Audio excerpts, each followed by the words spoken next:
Jezabels started back in 2007. Haley ran into Sam at uni. He bought an electric guitar with his scholarship money. She said that she was playing music with her friend Heather, who I vaguely knew. I met the guys and we started jamming. I was working at a coffee shop. I was playing a band called the Weakerthans on the stereo, and he came up and asked, "Oh, what's this band?" Then we started talking about stuff and music, and it turns out I was a drummer and they were looking for a drummer. We all wanted to be in a band, we all wanted to do music in some way, so we came together and it sort of worked.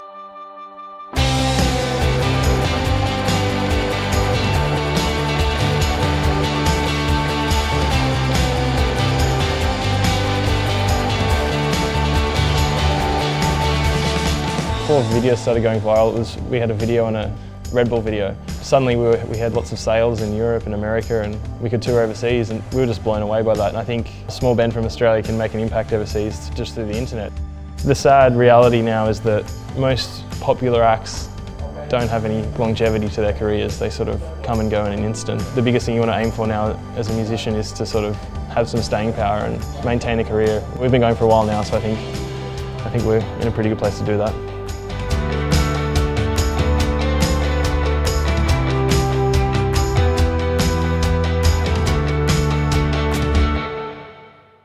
With this album we took a really big step forward for us because we've worked with Lachlan Mitchell until this album. It was good to have the challenge to be out of our comfort zone. It's been different, but probably needed to be different, just to kind of push something new out of us. Dan Breck produced this album in its entirety and mixed it as well. And it was the first time we ever worked with him. You have to take a leap of faith in someone, really. You don't get months to hang out with someone and get to know them before you decide to work with them. You just sort of cross your fingers and dive in head first. It was amazing working with Dan. He's a really creative, very driven, very inspiring person, has so much energy. I think we really needed that at the time. I was just really impressed when I found that Dan had all this similar taste to me. Like, he liked ABBA, he liked disco stuff, and he liked various things. He had a real pop sensibility. He also had the ability to see when things went too far, which is sometimes what I need. It's immeasurable what Dan did. He took control and chose sounds, he chose arrangements, he chose a lot of things that basically define this album.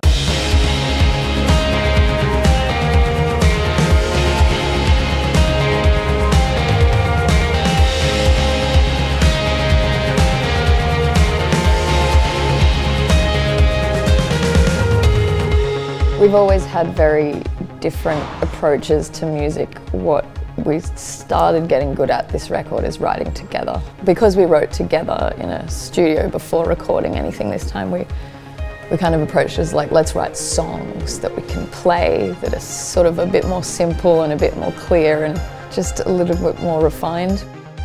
These days, I feel a bit more confident, I suppose, in my technical ability, but when you're putting yourself creatively on the line, sort of, and committing to your ideas, I'm the type of person who will always find that a little bit terrifying. You care a lot about it, and it's just scary because you want to do well.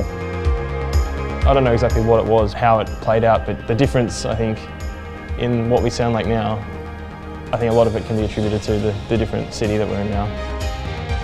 One of the first songs we wrote on the album, All You Need, we were working in a rehearsal studio, and it was in February when it was really quite snowy.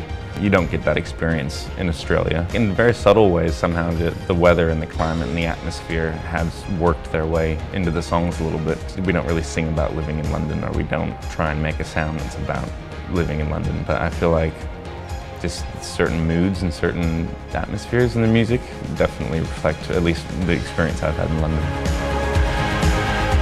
Coming here, I also became more aware of like Europe, the global financial crisis, and class.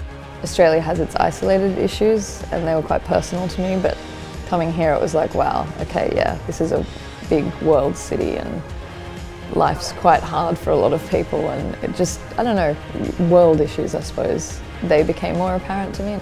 As a lyricist, at least, I became a little bit more conscious of more universal ideas rather than personal ideas. I think it was really good for us to be away from Australia. I think we wanted to be out of our comfort zone and try something very different. We might have even written a more positive album because of that. We had a meeting before we met with Dan, to say what we wanted to achieve with this album. Basically what we wanted to do differently maybe, what we wanted to do right this time. We actually looked at that list subsequent to recording and we actually realised that we had achieved everything that we had wrote down. It was pretty crazy to read the list and see that it actually did what we wanted to do. We sort of came upon music not intending for it to be our careers. When it started becoming our career, we had to learn the skills to do that.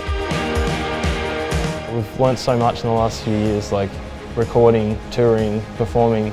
I think we've learnt though, and we're coming to learn, it makes it a lot easier to be comfortable and confident in what you do. You can only learn to be confident and comfortable through, practicing and rehearsing. We're becoming serious musicians.